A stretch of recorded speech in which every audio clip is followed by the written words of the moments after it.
At bukod dito, kay Kiko Barsaga ho, mga bossing, naku eto, target din si Auntie Claire, oo. Siguro palitan na. Siyempre walang iba si Leviste. Ito yung sinasabi ko sa inyo na hindi ko alam kung ano ang iniisip o basta magkapera lang o kung whatever, okay na kasi.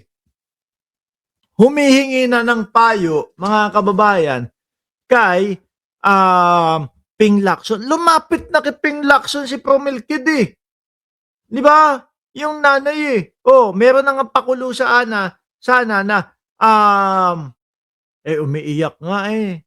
No? Doon sa nanay, bakit daw siya? Nagsisiwalat lang naman daw siya. Okay na yung magiging pakulo sana. Bakit si Senator Ping? Ganito, ganyan, no? Pero sa akin, grabe, ang balik. Oh, gumaganon daw. Anak ng putik na yan. Nakinig pa sa mga DDS. Tapos may bit-bit pang lawyer. Umaasa, manalo. Ang bit-bit na lawyer, mga kababayan, alam nyo kung sino? Yung pinakamagaling po na lawyer ng mga DDS. Yung wala pong papantay na lawyer ng DDS. Yung nuknukan po ng maraming pagkapanalo na lawyer na DDS, mga kababayan. Kaya siguro, iniisip niya, tama itong nilapitan ko. No? Dito ako lalapit. Pihado, mananalo ako. Walang iba, kundi ho si Topacio, mga bossing. Papakinggan natin si Leviste, may ine-ebas. Oh, Siguro palitan na si Yusek Claire Castro bilang Yusek. Dahil parang nagkakaroon siya ng dual entity at hindi lahat nakakaintindi na meron siyang dual entity na isang nasa opisyal ng communications ng national government and at the same time may nagpapahayag ng sariling kanyang opinion sa kanyang vlog. binabanatan yung vlog ni Atty. Claire Castro. Alam niyo kapag nanonood ako doon sa mga vlogs ni Atty. Claire Castro, nakikita ko naman po mga kababayan na may nakasulat mga disclaimer, may mga sinasabi siya mga disclaimer na itong lahat ng pahayag na ito na sa aking vlog ay pahayag ko lang po pansarili.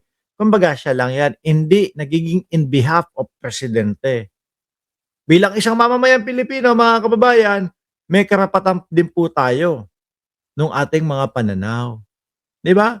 Si ano yata yung nagsasalita dito, si Sineo eh, no? Nais niyo po bang mag-stick siya sa isa lamang po? Kasi naalala ko, last administration, mahigpit na ipinagbawal din kasi may mga vlogger din, kilalang vlogger na nasa communications din po, pinatigil sila sa kanilang vlog o di kayo pinapili siguro dahil nasa gobyerno ka na at ang tingin sa iyo, ikaw yung kumbaga nagiging tagapagsalita na at lahat kung saan kang lugar.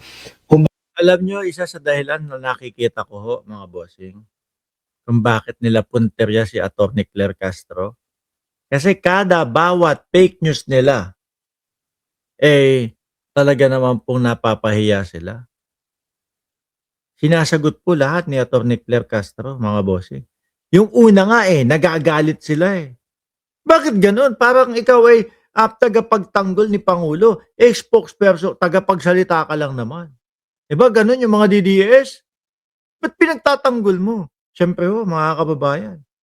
Hindi po porket spokesperson o tagapagsalita ho, mga boss chief sir, kapag ka nakarinig ng mga fake news, hindi niya pipigilan. Siyempre ho, aayusin at ipapaalam sa taong bayan kung ano talaga yung totoo. May disclaimer lagi si Yusek. Totoo. Oh. Kumbaga ang lalabas sa bibig mo, opisyal na statement ng pamahalaan.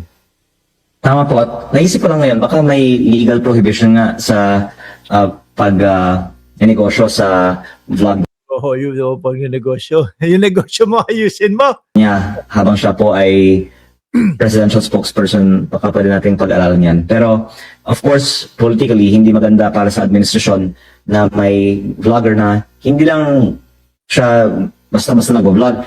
Umaatake siya kahit ng kakampi ng administrasyon. Oops, sandali.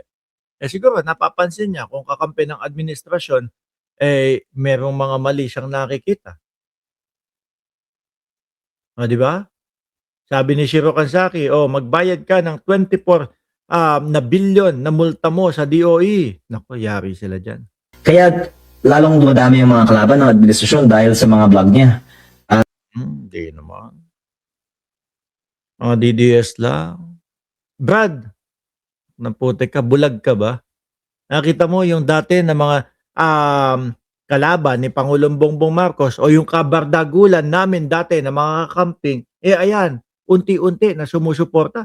Paano niyo sasabihin na kung dumadami ang kalaban ng administrasyon? Kung kakayo-kayo lang yon, kung iilan-ilan lang kayo. Pero ayan ilan ang kakamping? Dati 15 million. Ngayon, ilan na yung mga naging boto? Nila Kiko Pangilinan? Nila Bam Aquino? Umaabot na 20 milyones. At karamihan doon nakasuporta sa gobyerno ni Pangulong Bongbong Marcos.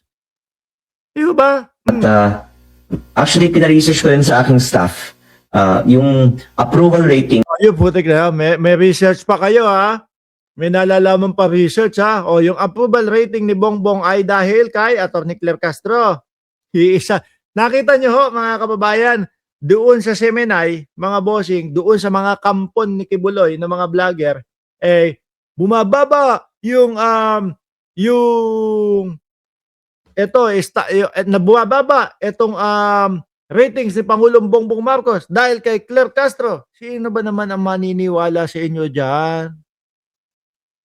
Samantalang ito, umaabot na nga sa punto na naghuhumayaw, sumisigaw na yung mga kapwa natin Pilipino na tumakbong senador. Si Atty. Claire Castro. Di ba? ng administrasyon ay bumagsak sa nakaraang taon kasabay ng pagpasok ni Yusek Claire Castro. Ay, Brad, bayad-bayad na lang ng 24 billion. No? Kesa nagpapakalat ka ng mga ganyan na walang datos, walang basihan. Sige nga. Bayad mo na lang. Bilang presidential spokesperson at maaaring ma-attribute natin ang pagbaba ng approval rating ng administrasyon among other reasons sa failed communication strategy led by Yusek Claire Castro. At para sa mga nais na ang ating gobyerno ay makakakuha ng tiwala ng taong bayan, dapat siguro palitan na si Yusek Claire Castro. Oh, yun talaga. Umaaray sila, no? Umaaray itong mga ito. Yusek Castro, oh. Sakit ba, mga boss? Talagang yun ang agenda nila. Nakita nyo yung isang grupo na nandoon sa mga kampon ni Buloyski? Oh. Bumaba ang ratings ni Bongbong Marcos dahil kay Yusek Castro. Ganon din to. Tapos si Chavit Singson may pa 24 billion, may pa 2.4 billion pa na budget. Yung isa namang uto-uto na mga nila, na host nila, magkano po kaya ang napunta doon kay Atty. Claire Castro? Anak ng putik na yan. Utuan blues na lang kaya ang tawag namin sa inyo, di ba? Bilang Yusek, lalong-laro po dahil siya ay may, as of now, kaso. Kaya paano siya maging spokesperson na may kaso? Sa'yo. May kaso dahil sinumpahan mo. Tapos, umaasa na manalo, mga bossing. No? Itong selebiste. Alam nyo mga kababayan, itong bata na ito, ang lakas magpaikot. Oho.